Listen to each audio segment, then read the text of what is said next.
pouvoir apporter un message de la parole de Dieu ce matin. Les titres et les sous-titres vont être affichés. On ne va pas lire le texte parce que ça fait 2 chapitres, Genèse 40 et 41, c'est assez long. Mais je vous demande quand même d'ouvrir vos Bibles à Genèse 40 et 41. Et pendant que je prêche, merci d'avoir les yeux sur la page. Vérité que ce que je dis, c'est pas une invention de ma tête, mais c'est bien dans la parole. On va citer quelques versets. Vous connaissez probablement l'histoire de Joseph en Égypte. Mais nous avons besoin de l'aide du Saint-Esprit pour que nous puissions comprendre le message de ce texte pour nous ce matin. Merci de prier avec moi. Seigneur, nous te remercions pour ta parole qui nous éclaire, qui nous sauve, qui nous sanctifie, que tu puisses nous donner à écouter ta voix ce matin. Seigneur, que tu puisses parler à nos cœurs, que nos têtes, notre intelligence, nos cœurs, nos vies soient transformées par ta parole ce matin. Et on prie au nom de Jésus. Amen. Je ne sais pas si vous aimez des histoires de meurtre et de mystère.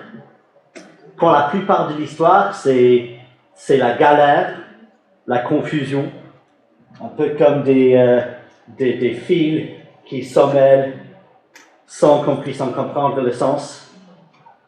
Il y a toujours ce moment à la fin de l'histoire où le détective arrive à démêler la confusion et tout d'un coup, on comprend le sens.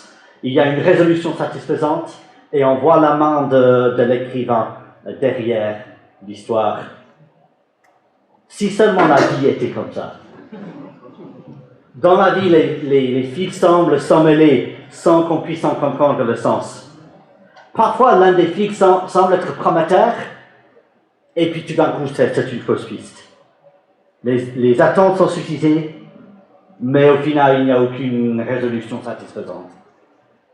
Et si cela ne suffisait pas, nous, on est censé croire en la main d'un écrivain, un Dieu puissant, un Dieu bon. Mais si c'est le cas, qu'est-ce que je dirais donc aux 2 enfants ukrainiens qui sont arrivés dans la classe de mon fils et qui ont dû laisser leur papa en Ukraine, dans un pays ravagé par la guerre? Ou qu'est-ce que je dirais à la famille du pasteur Edouard Nelson à Paris, qui est décédé il y a 2 ans suite à un accident d'alpinisme? Les enfants sans un papa, une église sans leur pasteur. À quoi ça sert? Où est la main de l'écrivain? Des fils qui s'emmêlent sans qu'on puisse en comprendre le sens.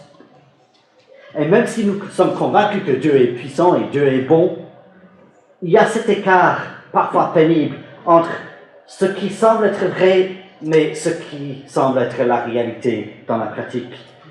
Et c'est dans ce type de situation que nous retrouvons Joseph dans Genèse 40. Joseph, il sait bien que Dieu est puissant et que Dieu est bon. Dieu lui a déjà révélé par le moyen de 2 rêves qu'il va régner. De plus, Dieu a fait des promesses magnifiques à la famille d'Abraham, la famille de Joseph, que sa famille va être un grand peuple dans leur propre pays, une bénédiction pour les nations. Mais qu'en est-il des promesses de Dieu pour l'instant dans l'histoire? Qu'en est-il des rêves de Joseph? Il a été haï, attaqué par ses frères, vendu en esclavage. Il est loin de sa famille et du pays promis. Pour un moment, il reçoit la faveur d'un certain Potiphar et nous nous demandons, ok, est-ce que la main de Dieu est à l'œuvre pour le libérer? Mais non, cela n'aboutit à rien, c'est une fausse piste. Il est faussement accusé d'harcèlement sexuel et malgré son caractère exemplaire, il est arrêté, jeté en prison. Et le peuple de Dieu, à ce moment dans l'histoire, est brisé par le péché et l'un des 12 fils est apparemment perdu dans une prison égyptienne. Des fils qui s'emmêlent, qui n'aboutissent à rien. Dans le chapitre 40, la situation devient pour le moment un peu plus prometteuse. Bien qu'il soit en prison, Joseph reçoit la faveur du chef de la prison qui lui confie des responsabilités. Et puis deux nouveaux personnages entrent dans l'histoire.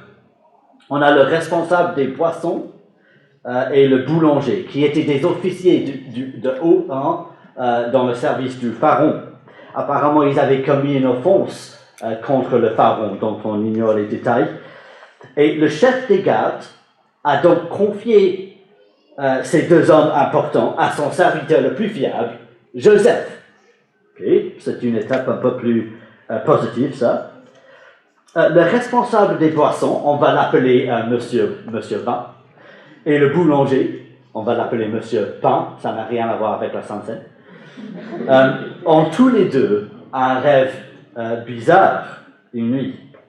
Et les Égyptiens attachaient beaucoup d'importance à des rêves. Il y avait tout un système d'interprétation maîtrisé par des professionnels. Mais ces deux hommes sont inquiets parce qu'ils n'ont pas d'accès aux interprètes professionnels. Mais Joseph, lui, a déjà reçu une révélation de la part de Dieu suite à deux rêves. Et il sait que Dieu peut donc lui donner une interprétation. Dans le rêve de Monsieur Vin, vous voyez dans le texte devant vous, le Monsieur Vin, dans son rêve, il y avait un cep de vigne avec 3 sarments, qui signifiait 3 jours. Il avait pris les raisins et il les avait pressés dans la coupe du pharaon, ce qui signifie que dans 3 jours, il va être rétabli dans le service du pharaon. Le pharaon élèvera ta tête, dit le texte. Il sera relevé, rétabli. Une interprétation favorable. Vu que M. Vin a reçu une interprétation favorable, M. Pain se frotte les mains. Ah d'accord, ok, c'est pas mal. Moi, je vais sans doute aussi recevoir une interprétation favorable. Ah, mais non. Dans son rêve, il avait 3 corbeilles de pain sur la tête, qui représentent aussi 3 jours.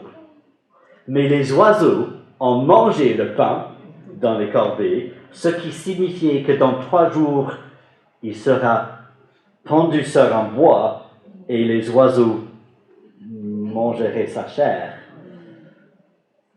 Le pharaon, littéralement, élèvera ta tête au-dessus de toi. Peut-être que le pharaon avait découvert que c'était le boulanger qui avait commis cette offense au départ. On pourrait dire que c'était le boulanger dans le palais avec la baguette. On ne sait pas. Mais Joseph voit ici une occasion à ne pas rater. Il demande à M. Vin de se souvenir de lui et d'évoquer son cas auprès du pharaon. Oui, nous disons-nous, enfin, Dieu a tout orchestré pour sortir Joseph de la prison. Ah mais non. M. Vin est effectivement libéré, mais qu'est-ce qui se passe? Il ne se souvient pas de Joseph. Que lisons-nous ensuite? C'est au début du chapitre 41. Au bout de 2 ans. Imaginez cela. Joseph est déjà passé par tellement de souffrances, de déceptions. Enfin, Dieu semble avoir pourvu le moyen pour le faire sortir de la prison. Et encore 2 ans d'attente. Encore une fausse piste. Encore des fils qui s'emmêlent et qui n'aboutissent à rien. Vous connaissez peut-être l'expression quand on laisse tomber quelque chose par terre, on dit ça ne peut pas tomber plus bas. Joseph devait avoir l'impression qu'il ne pouvait pas tomber plus bas. Mais puis c'est comme si une trappe s'est ouverte sous ses pieds, le laissant tomber encore plus bas. Et peut-être que vous vous identifiez à lui, à ce sentiment. Mais, dans le chapitre 41, tous les fils de l'histoire commencent à converger. C'est le moment où le lecteur, et Joseph lui-même, commence à comprendre le sens des événements, le pivot de l'histoire. Et c'est notre leçon principale ce matin, qui va être affichée à l'écran. Quand les fils de la vie semblent s'emmêler, sans qu'on puisse comprendre le sens. quand la vie semble aller à l'encontre des promesses de Dieu, sachez que Dieu maîtrise tous les détails. Sachez que Dieu maîtrise tous les détails. Il y a des gens très puissants dans ce monde. Mais cela n'empêche pas à ce que les choses peuvent parfois aller à l'encontre de leur projet. On prend l'exemple d'un film, La Guerre des Étoiles, le méchant Darth Vader, qui règne sur toute la galaxie. Mais cela n'empêche pas à ce qu'une rébellion se lève pour gâcher ses projets pour le vaincre. Ou dans la réalité, il y a 2 ans, Donald Trump avait une puissance immense. Mais cela n'empêchait pas à ceux qui perdent son pouvoir du jour au lendemain. Mais Dieu n'est pas seulement puissant, il est tout puissant. Il maîtrise tous les détails. Il ne peut pas perdre son pouvoir. Chaque événement, chaque mot, chaque pensée, chaque décision, chaque atome, le passé, le présent, l'avenir. Oui, même l'avenir. En fait, il révèle l'avenir dans ce texte. Cette rencontre avec M. Pain et M. Vin dans le chapitre 40, apparemment, ça n'a abouti à rien. Mais Joseph a quand même interprété correctement 2 rêves dans ce chapitre. Ce n'est pas un fruit du hasard, ça. C'est un signe que Dieu est bien aux commandes. Ces 2 rêves auraient certainement rappelé à Joseph les 2 rêves que lui-même, il avait eus quelques années avant. Il aurait pu commencer à douter que ses propres rêves étaient vrais. Il aurait pu dire à M. Pain et M. Vin, « Oui, par le passé, je croyais que Dieu pouvait révéler l'avenir, mais maintenant je sais mieux. » Mais non, il dit, verset 8, « N'est-ce pas à Dieu qu'appartiennent les explications? Il a toujours confiance que Dieu peut révéler l'avenir. » Et à juste titre, parce que l'explication des rêves de M. Pain et M. Vin s'avère exacte. Et cela aurait sans doute renforcé la foi de Joseph. Et non seulement ses propres rêves, mais toutes les promesses de Dieu que Dieu avait faites à sa famille, à la famille d'Abraham. Nous aussi, nous pouvons avoir confiance dans le Dieu qui révèle ses promesses dans sa parole, même si les apparences semblent dire le contraire. Mais Dieu n'est pas seulement puissant pour révéler l'avenir, il contrôle aussi les événements, l'avenir. Ce n'est pas comme si ces prédictions étaient justes, mais que les événements eux-mêmes sont le fruit du hasard, comme si Dieu était une sorte de voyant divin. Non, c'est lui qui fait en sorte que les choses se passent ainsi. C'est dans le chapitre 41 que tous les fils commencent à converger.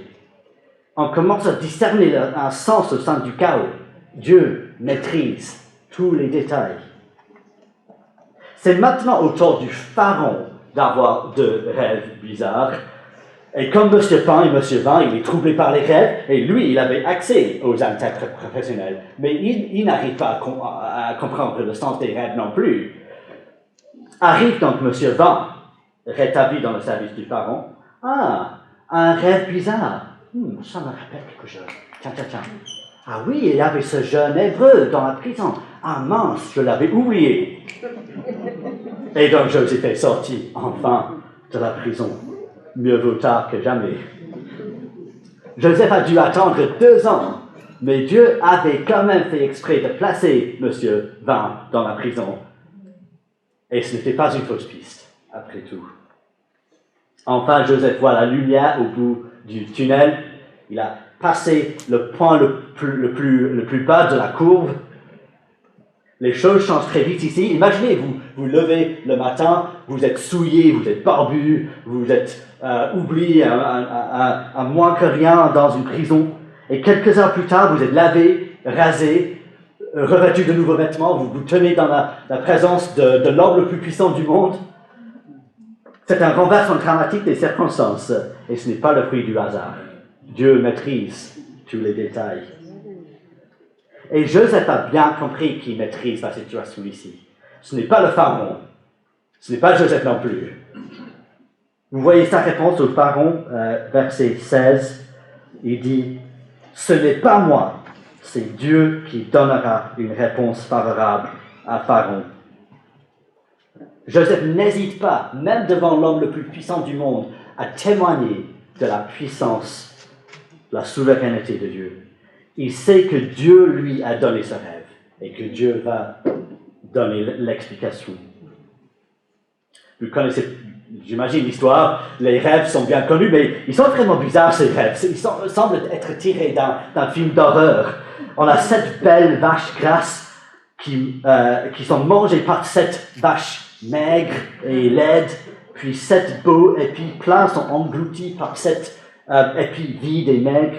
On voit dans les paroles du Pharaon à quel point il est perturbé par le cauchemar. Je lis, les vaches maigres les engloutirent dans le ventre sans qu'on s'aperçoive qu'elles y étaient entrées et leur apparence était laide comme auparavant. Vraiment dégoûtant. Mais on connaît la signification, Dieu révèle la signification. Les 7 vaches grasses et les 7 épis pleins représentaient 7 années d'abondance pour l'Égypte.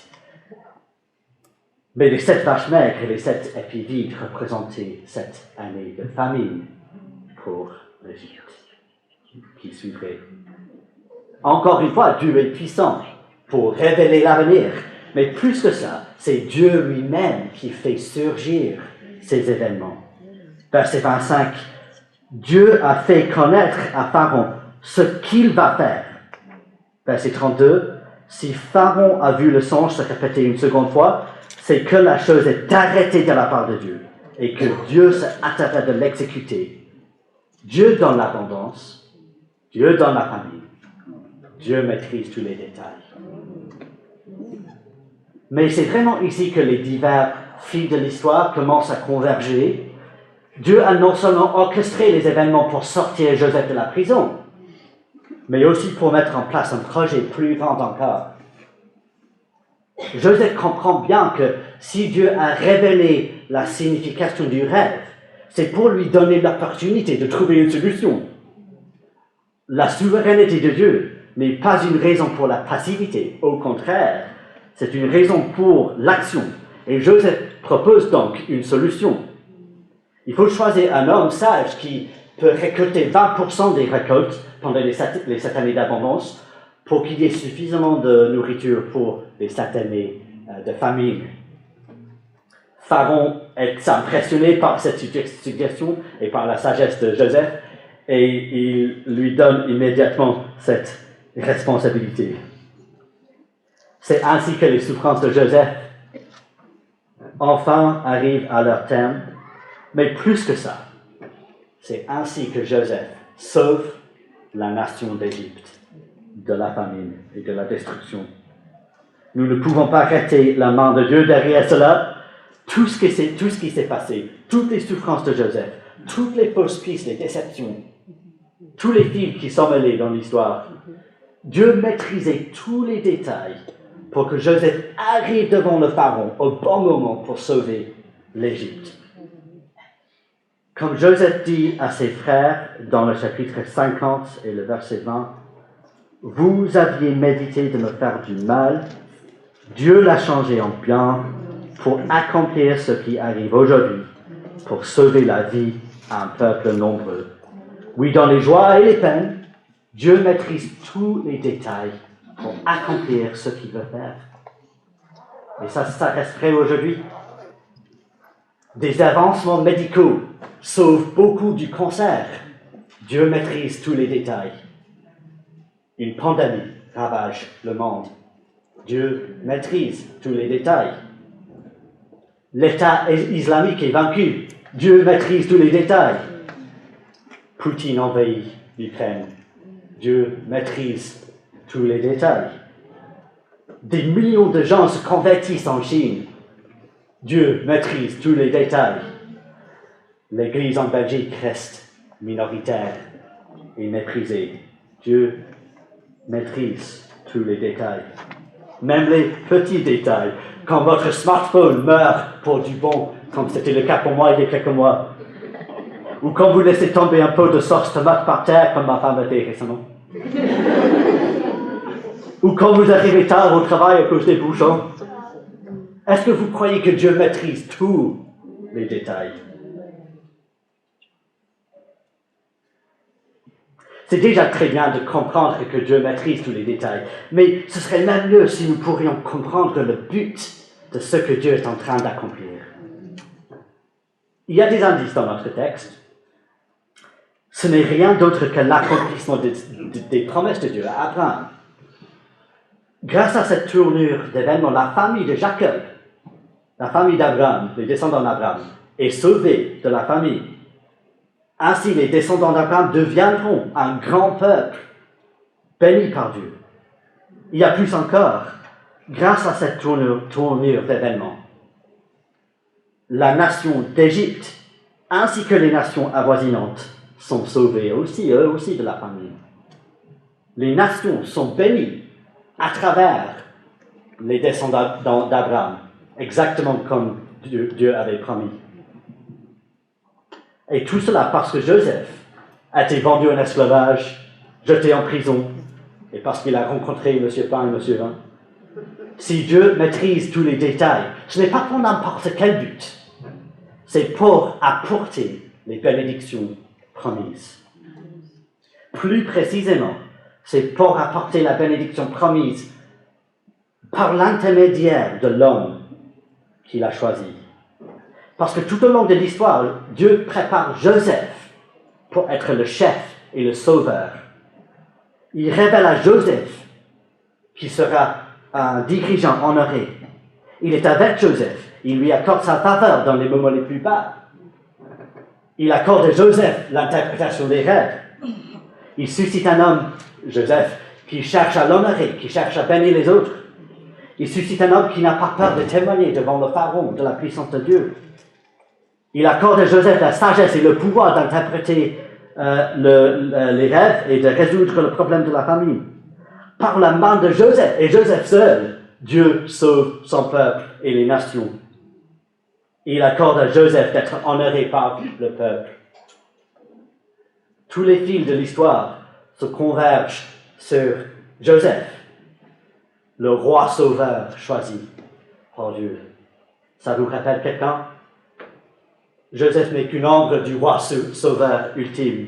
Les bénédictions dans ce chapitre ne sont qu'une ombre des bénédictions ultimes en Christ. On arrive au Nouveau Testament et Dieu maîtrise toujours tous les détails pour apporter la bénédiction promise par son roi sauveur choisi. Comme dans l'histoire de Joseph, tout semble aller à l'encontre des projets de Dieu. Israël se trouve sous l'oppression des Romains. Aucun signe de la réalisation des promesses depuis 450 ans. Puis Jésus arrive et on croit, Dieu va enfin réaliser ses promesses. Comme pour Joseph, les espoirs sont suscités. Et puis c'est la déception. Comme Joseph, Jésus est haï par ses frères. Il est attaqué, maltraité, faussement accusé malgré son caractère exemplaire, arrêté, maltraité et crucifié. Encore une fausse piste. Des fils qui s'en mêlent sans qu'on puisse en comprendre le sens. Mais non. Dieu maîtrise tous les détails pour susciter son roi sauveur. Dans Actes 4, verset 27, Pierre dit « En effet, contre ton saint serviteur Jésus, que tu as rend, Hérode et Ponce Pilate sont ligués dans cette ville avec les nations et avec les peuples d'Israël. Pour faire quoi? Pour faire tout ce que ta main et ton conseil avaient arrêté d'avance. » Voyez-vous la main de Dieu dans l'histoire de Jésus? Dieu avait révélé par avance que Jésus allait régner et sauver. Il est avec Jésus, lui accorde sa faveur même dans les moments les plus bas. Il suscite un homme, Jésus, qui cherche à l'honorer et à bénir les autres. Il suscite un homme qui n'a pas peur de témoigner de la puissance de Dieu devant les pouvoirs humains. Il accorde à Jésus la sagesse et le pouvoir de résoudre le problème du péché. Il suscite les ennemis à précisément le bon moment pour arrêter Jésus, l'accuser, le maltraiter, le crucifier. Il ordonne même que cela arrive à la Pâque pour que nous comprenions que Jésus est comme le sacrifice de l'agneau. Il maîtrise chaque détail. Et pourquoi? Parce que par Jésus, Dieu résout un plus grand problème que la famine en Égypte. Il résout le problème de toute l'humanité, le problème de notre rébellion contre Dieu. Car à la croix, Jésus prend la place des pécheurs. Il prend la punition que nous méritons pour nos péchés. Par Jésus, et Jésus seul, Dieu apporte la bénédiction promise, la réconciliation avec Dieu et la vie éternelle. Et il accorde à Jésus tout l'honneur.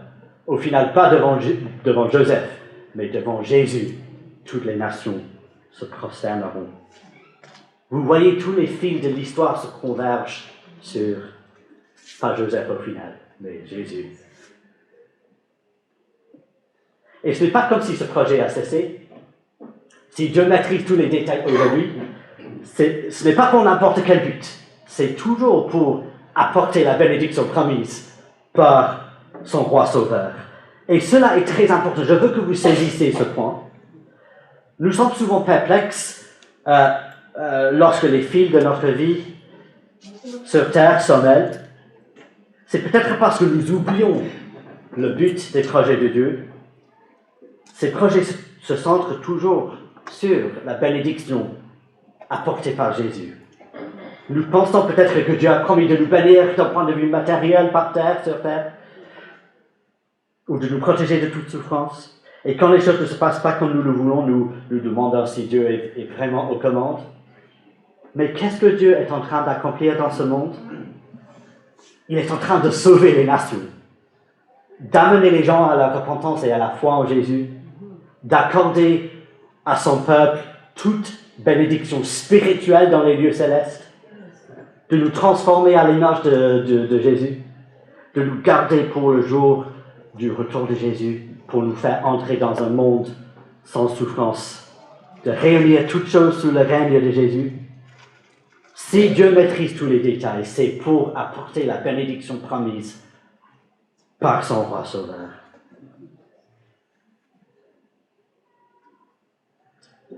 Pour finir, cela change radicalement notre perspective.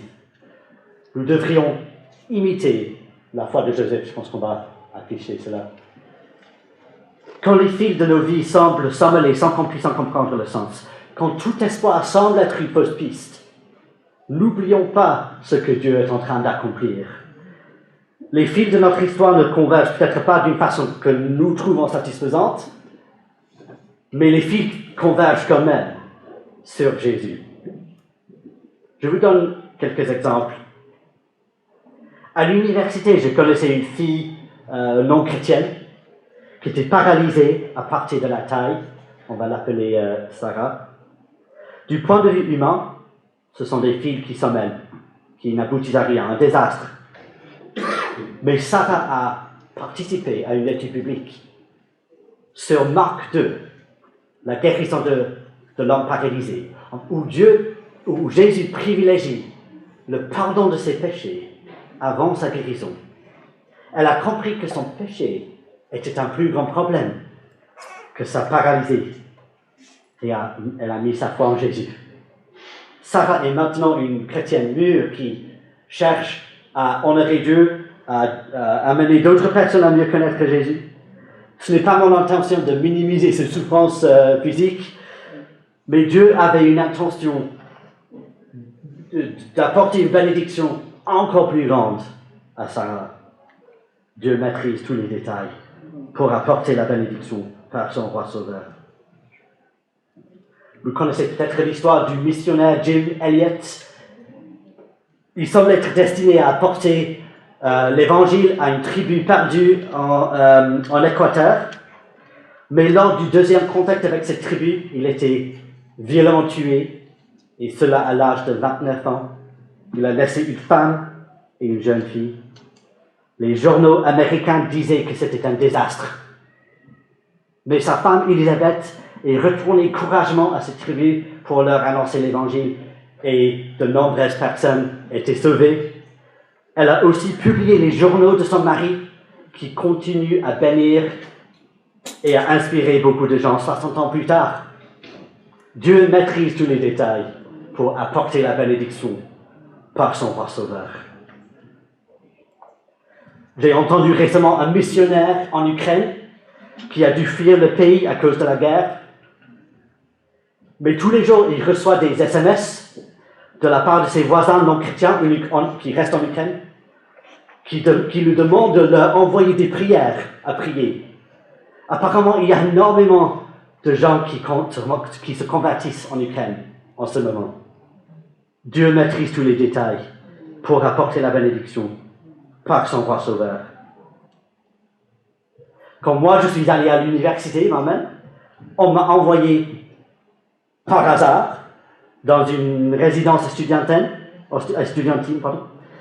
C'était dans cette résidence que j'ai rencontré des chrétiens avec qui je suis allé à l'église, où j'ai compris l'évangile pour la première fois. Et c'était dans cette résidence où j'ai rencontré une certaine femme suisse, sans qui je ne me serais jamais fait former pour un ministère francophone. Dieu maîtrise tous les détails pour apporter la bénédiction par son roi sauveur. Même les petits détails, le smartphone qui meurt, le pot de sauce tomate par terre, les bouchons, Dieu est en train d'accomplir son projet pour vous sauver, pour vous transformer, pour vous bénir, pour vous garder, pour vous faire une bénédiction pour les autres. N'est-ce pas un très grand réconfort? Mais qu'est-ce qu'on fait si on n'arrive pas à discerner en quoi un tel événement contribue à cette fin? Si on ne voit que des fils qui s'en mêlent, pourquoi est-ce que Dieu a permis que Poutine tue les enfants en Ukraine? Pourquoi est-ce que Dieu a permis que des amis à nous aient 3 fausses couches? Pourquoi est-ce que Dieu a permis que mon église n'arrive pas à trouver un bâtiment, même si nous dépassons nos locaux, toutes nos recherches n'aboutissent à rien, un nouveau bâtiment ne serait pas avantageux pour le royaume? Ou qu'en est-il du décès de notre frère Edward Nelson, qui a laissé derrière lui une famille sans papa et une église sans pasteur? Je ne vois pas encore en quoi ces tragédies font avancer les projets de Dieu. Je n'ai aucune idée. Oui, parfois nous sommes toujours en prison avec Joseph, que ce soit des fardeaux très lourds ou des petits défis quotidiens. On ne voit pas toujours en quoi nos circonstances font avancer le projet de Dieu. Peut-être que Dieu va vous faire sortir de la prison et faire quelque chose de dramatique avec votre vie, sauver beaucoup de gens par votre témoignage. Ou peut-être qu'il va vous laisser en prison. Peut-être qu'il y a quelqu'un à bénir dans les ténèbres de la prison. Quand Jésus revient, nous comprendrons. Entre-temps, laissons-nous inspirer par l'exemple de Joseph. Ne perdons pas notre foi. Dieu est avec nous dans la prison. Nous nous accrochons à sa parole, à ses promesses. Quand Jésus revient, nous verrons l'accomplissement de toutes ses promesses. Nous saisissons les opportunités que Dieu nous a accordées là où nous a placés pour l'instant. Dans les joies ou les peines, Dieu maîtrise les détails pour apporter la bénédiction par son roi sauveur. Prions.